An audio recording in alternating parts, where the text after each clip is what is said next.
Hello and welcome to my tutorial on blended layers and opacity.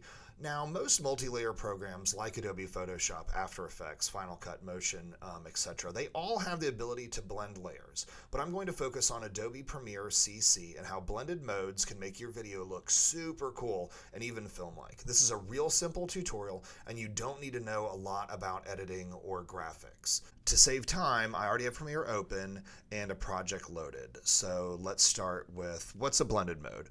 Blended mode is how the layers interact with each other from top down in your layer view or your timeline. So let's get started. I've already imported some videos and I've got one right here. I'm gonna drag it down into the timeline. And your first layer here is your most important one. This is sort of your base layer. And it's not that you won't ever affect this first layer, but you're most likely not going to blend your modes there. You're going to copy and paste it and stack them on top of each other. So you can see if we go up here to the effects controls and we scroll down to opacity and we just twirl that open, you see the word blended mode. It's under opacity. And right now it's on normal. So let's not mess with that. So I'm going to go down here and I am going to, I'll save from doing the shortcuts right now, but normally I would do Apple C, Apple V. So that's actually what I'm going to do. I'm going to hit Apple V. And I'm going to drag this layer. Hang on one second. We're going to get rid of the audio. All right, we want to make sure they're stacked directly on top of each other. That's very important because even one frame off can kind of create some goofy ghosting. So, all right, so we're going to click on our layer here in Video Layer 2. And we can turn some of these off, but we don't have to. Okay, so now we go up to our blended mode. And I want to get the cursor on here so you can see over here in our program monitor what it looks like. So we're going to, you see there's a lot of different modes here: dissolve, darken, multiply, color burn. And you're just going to be able to have fun playing around with these. The ones that I use most often to create cool film looks is overlay.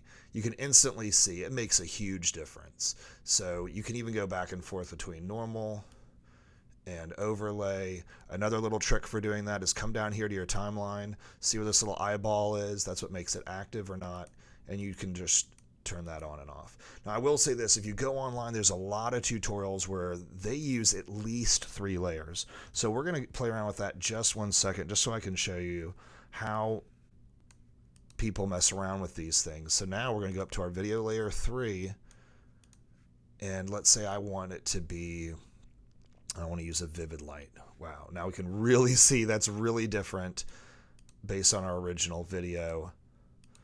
And one of the other things I'm going to tell you is kind of a real neat trick is you get a chance, adjust your opacity, and that gives you kind of maybe more of what the look that you want. So that's already dark. Then I can take that up. You can see how bright that is. I'm not a big fan of screen unless you've got dark video, which this was shot. It was fine.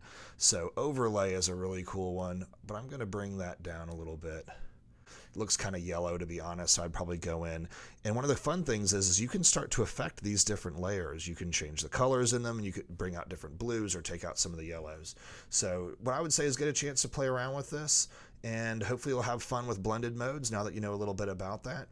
And so the next time you want a really cool video look, or even you can do this in Photoshop with your photos. So next time you get a chance, play around with blended modes.